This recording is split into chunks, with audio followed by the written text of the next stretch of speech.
हाँ, तो ये देखिए लास्ट में मैंने 66 क्वेश्चन तक ही आप लोग को बताया था, 67 मैं नहीं बताया था। तो 67 क्वेश्चन का आंसर देखिए, ये इकोनॉमिक सर्वे से पूछा गया क्वेश्चन है। Madhya Pradesh rank 6 in India in total renewable energy supply, ये हमारा सही होगा। In solar energy capacity Madhya Pradesh rank 4 in India, ये भी सही है। तो both are correct, option number C सही होगा। ठीक। Which state practice the maximum organic farming in India, तो ये मध्य प्रदेश है जो 30% अप्रोक्स आपका ऑर्गेनिक फार्मिंग प्रोड्यूस करता है। According to the census 2011 the density of population of Madhya Pradesh was 236 उसका डेंसिटी है। Madhya Pradesh divided into how many agro climatic zone, तो 11 क्लाइमेटिक जोन है यहाँ पे। Which was the international institution establish after world war II, तो यहाँ देखिए ये वर्ल्ड बैंक होगा। इंडिया का रैंक ह्यूमन कैपिटल इंडेक्स 2020 के अनुसार 116 आंसर है इसका। अब देखिए family planning program did not concentrate on a single method but adopted what is generally described as, इसको बॉटम अप अप्रोच कहते हैं। Long term objective of national population policy to achieve a stable population by the year 2045 is the correct answer. International finance corporation किसका subsidiary है, World Bank का subsidiary है, option C.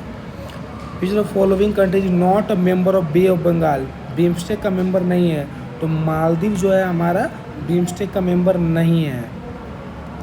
77 International Monetary Fund are given below, ये क्या है, इस कौन सा स्टेटमेंट इसका करेक्ट है। इट स्टार्टेड फंक्शनिंग इन 1947, ये सही है। और purpose was establish monetary corporation among member country, ये भी सही है। लॉन्ग टर्म लोन नो, ये तो शॉर्ट टर्म लोन देता है, ये लॉन्ग टर्म लोन नहीं देता, ये गलत है। तो 1 and 2 is correct, option number C. 5th international capital flows and financial policy workshop कब हुआ था, 2024 में हुआ था। तो अब बात करते हैं question number 79। The entire scope of activities of NITI Aayog can be divided into how many heads, 4 heads. क्या क्या है वो 4 हेड, रिसर्च है, कंसल्टेंसी है, टीम इंडिया हब है और नॉलेज एंड इनोवेशन है। Now question number 80। Which 5-year plan was the first 4 sector model, ये हमारा सेकेंड 5-year प्लान है जिसमें एग्रीकल्चर, इंडस्ट्री, सर्विसेज और इंफ्रास्ट्रक्चर, ये 4 चीज़ों को इंक्लूड किया गया था। और ये 81 who propound cumulative causation theory, ये हमारा गुनान मिडाल का थ्योरी है। What is one of the principal objective of planning in under developed country, तो इसका rate of economic growth and development दोनों को मतलब मेन इसका ऑब्जेक्टिव होता है। Question number 83। What is the following, which of the following is not an objective of planning, planning का objective कौन सा नहीं है, इंक्रीज इन इनिक्वालिटी को इंक्रीज नहीं डिक्रीज किया जाता है।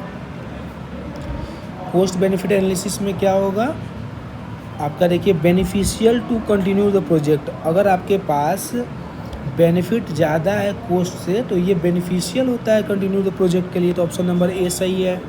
85 which economist has given a concept of technological dualism, इसकी बात करते हैं Benjamin Higgins.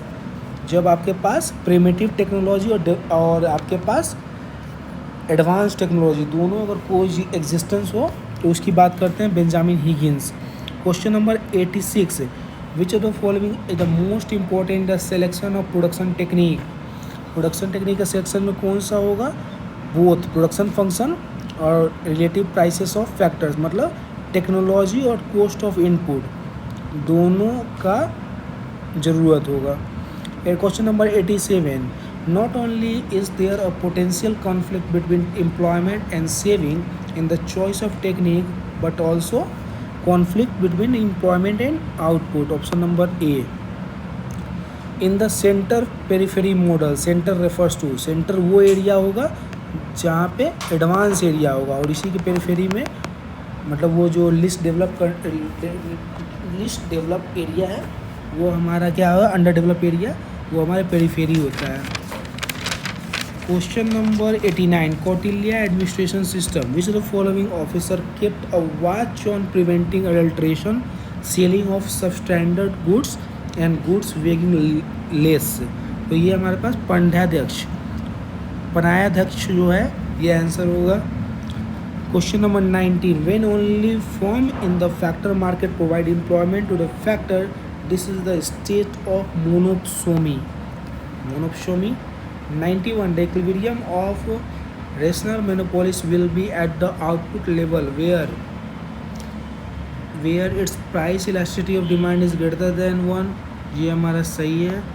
its marginal revenue is positive, ये भी सही है। price elasticity of demand is less than 1, ये गलत है, यहाँ पे greater than 1 होना चाहिए। तो हमारे पास option number A 1 and 2 are correct. Which one of the following is not a characteristic of monopolistic competition, कौन सा कैरेक्टरिस्टिक नहीं है? Freedom of entry and exit ये है, प्रोडक्ट डिफरेंशिएशन ये भी है, प्राइस डिस्क्रिमिनेशन ये नहीं है। तो ये मोनोपोली का है, मोनोपोली। ठीक, ये सेलिंग कॉस्ट हो गया, ये गलत है। तो ये हमारे पास प्राइस डिस्क्रिमिनेशन सही आंसर है। क्वेश्चन नंबर 93, ओकुन्स लॉ क्या कहता है? ये क्या कहता है? Relationship between the GDP and growth of employment, ये सही है। अगर 1% एम्प्लॉयमेंट इंक्रीज होता है, अनएम्प्लॉयमेंट, तो रिड्यूस होगा जीडीपी कितना? बाई 2%। ठीक, 1% अगर अनएम्प्लॉयमेंट इंक्रीज होगा तो जीडीपी डिक्रीज होगा बाई 2%, ये ओकुन्स लॉ। अब ये देखिए, इकोनॉमिक्स का हर स्टूडेंट बता सकता है कि वेल्थ ऑफ नेशन जो है किसने लिखा है? एडम स्मिथ ने लिखा है, father of economics. National income at factor cost is calculated by, ये कैसे कैलकुलेट करेंगे? Subtracting indirect tax and adding subsidy from the NNP at MP. ये option B is the correct answer. Which of the following statement related to the managerial theory of firm presented by the Baumol are correct? Baumol की कौन सी theory है सही है? Firm allows to objective of maximum sale, maximum total revenue, ये सही है। Sales को maximise करना चाहती है। Maximum revenue at the point where elasticity of demand is equal to unity, ये भी सही है। The firm gives priority to sales over profit, ये भी सही है। तो both all of the three options are correct. Now coming to question number 97, which of the following assumptions of the specific factor model is not correct? Not correct पूछ रहा है ना। There are 3 factor of production, ये तो सही है। There are perfect competitive in the commodity and factor market, ये भी सही है। Labor is a subject to diminishing marginal physical product, ये भी सही है। तो technology in the production of X and Y is not identical, ये गलत है, ये आइडेंटिकल होना चाहिए। Question number 98, which the following not correctly match? Product cycle Posner का ये सही है। ट्रेड इंडिफरेंस कर्व ये भी सही है। ये ऑफर कर्व एजवर्थ का ये गलत है, ये मार्शल का है। ठीक, और theory of unequal exchange Emmanuel का ये सही है। वो ऑफर कर्व हमारा गलत है। Elasticity of offer curve is measured by proportional change in imports by proportional change in exports, ये हमारा सही है।